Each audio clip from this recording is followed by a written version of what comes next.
we try to make sense of them. The following pages are my attempt to do just that. A wash in it.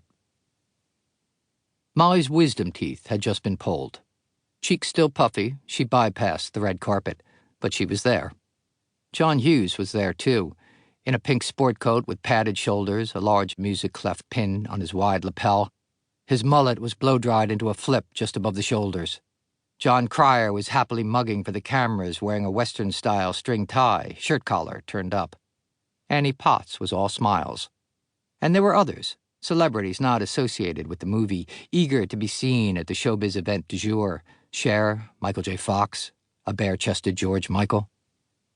Pretty in Pink was my fourth movie and my first Hollywood premiere. I'd just been flown in from New York.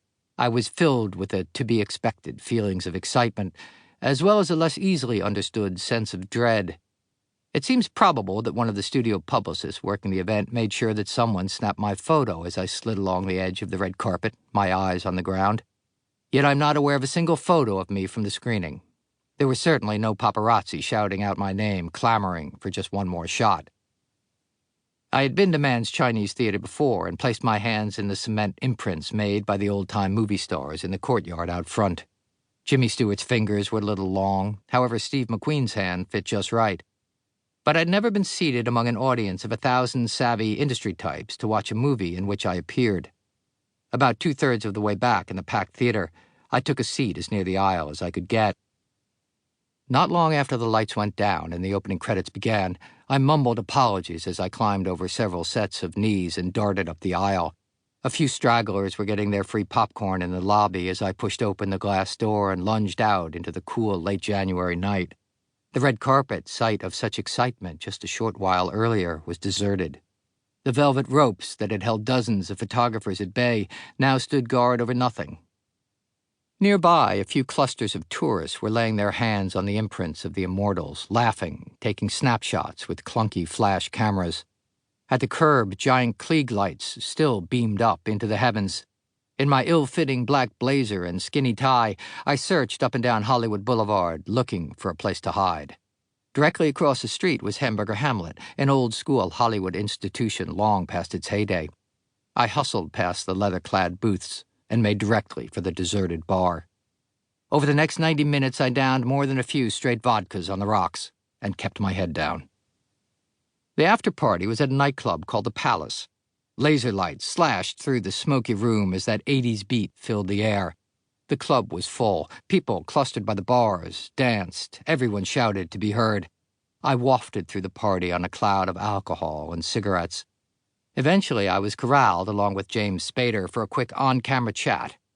James and I had become close during filming. He was a fellow East Coaster. I felt comfortable with him.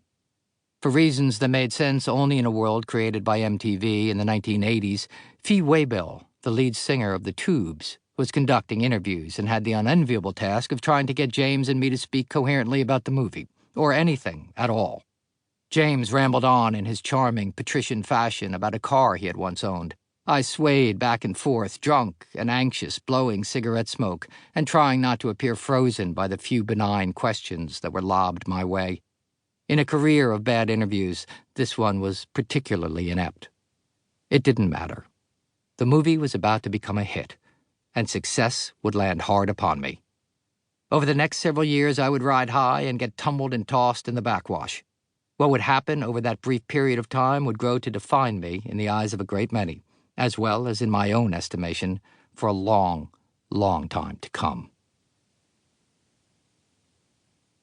Discovering it. As a 9-year-old fourth grader at Lincoln Elementary School in my hometown of Westfield, New Jersey, I had little theatrical ambition. Not even after I saw the entire 6th grade gather on the stage of the school's gymnasium to perform Three Dog Night's recent hit, Jeremiah Was a Bullfrog, more properly known, of course, as Joy to the World. My oldest brother, Stephen, was the one in the third row wearing the multicolored bell-bottoms of which he was rightfully proud. The class sang along to a record, but only their exuberant voices could be heard. They were a smash hit and became instant stars around the water fountain.